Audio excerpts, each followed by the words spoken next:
Hi, my name is Jen Grimes. I'm the owner of Nectar Design, and I want to talk to you today about why teaching with games or using gamification techniques in your courses is a very effective instructional approach. So let's start. Number one, games are fun. So according to Scott Herbert's TED Talk, The Power of Gamification in Education, play and discovery-based learning tends to go away around grade 6. And it becomes a motivation issue as well, where kids say that they're really just learning because they're scared their parents are going to be disappointed in them. And, that's not a great thing. But with game-based learning, we move that needle from I have to learn because I'm externally motivated and I'm scared and I'm avoiding punishment from my parents to I want to learn.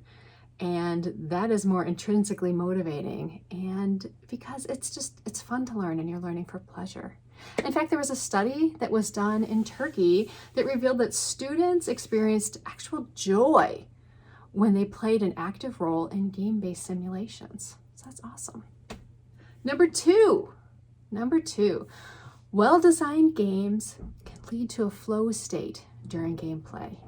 Now, if you're not familiar with Csikszentmihalyi's flow state, that's the state that you get in when you have the sustained focus and pleasure and enjoyment, and time just starts drifting away. And this flow state comes from a balance between challenge and skill. And if there's not enough challenge, we're going to get bored. And if we don't have enough skill, we're going to have some anxiety. So if we have this good balance between the two of challenge and skill, we stay in this flow channel. And when we are looking at designing games for learning, we need to keep that balance of challenge and skill throughout the entirety of the game. And so as learners are mastering skills, they are continuing to level up, and the challenges progress within the game, and they stay within that flow state. They stay engaged, they stay focused, they stay very intrinsically motivated during the game. Okay, number 3, game-based learning promotes positive learning behaviors. We're talking about persistence, motivation, curiosity. Giving players nested quests and goals so that they start with a smaller goal and they level up to another goal until they complete a mission and then complete their quest, that really gives them a feeling of competence, and it aids in that persistence, like they want to finish that goal. And that competence gives them motivation to keep going. And while we're designing games, we want to give players autonomy within the games themselves. Give them a chance to explore, to discover, and really nurture that curiosity within the game. All right, number 4, game-based learning develops a variety of skills, including strategic thinking, planning, communication, application of numbers, negotiating skills, group decision-making, and data handling, just to name a few. Now, we do have to remember that gamification alone isn't going to cause all this learning of the skills. We really do need quality learning materials to develop these skills, but gamification definitely can help enhance those skills. Okay, number 5. So game-based learning can situate learners into a real-world context. Now, why is this important? Well, helping learners understand why and how a concept is relevant and applied to real life is really important. It helps with that sense of relatedness to that game and to the content itself. Now, we might want to ask how it's effective to use these complex and world-based games.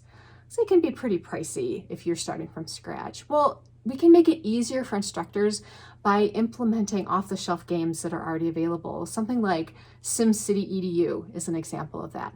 This game can allow teachers to make use of these simulation-based games, like learning how to control pollution, say, something like that, with already provided lesson plans that are in the game, and they can even make up their own lesson plans within the game itself as well.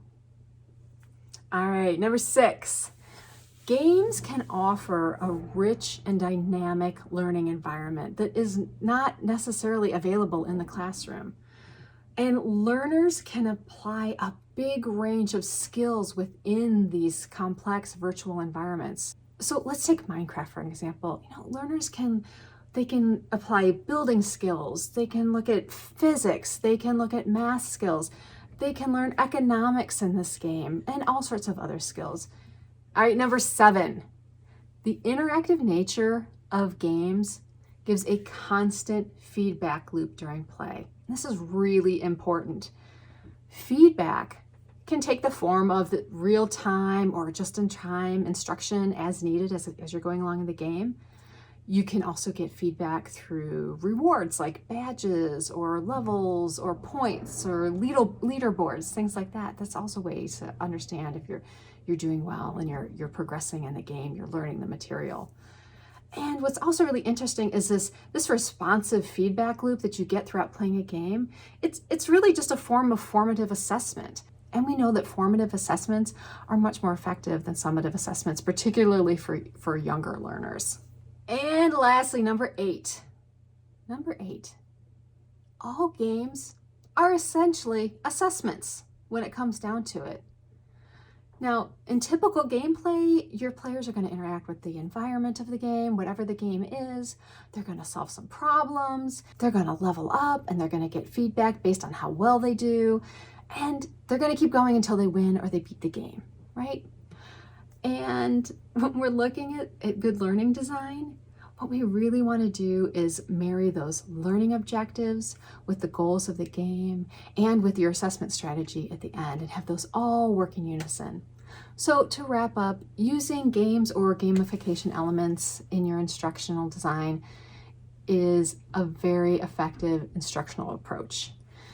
Games are fun, they can encourage flow state and intrinsic motivation. Game-based learning can promote learning behaviors, they can develop valuable skills in the classroom, they can situate learning within real-world context to build that relatedness to the topic. Games can offer rich dynamic environments that just aren't available in the classroom. That interactive nature of games gives that constant feedback loop that is basically just a formative assessment throughout the entire gameplay. And then when it comes down to it, all games are essentially assessments. Thanks for your time.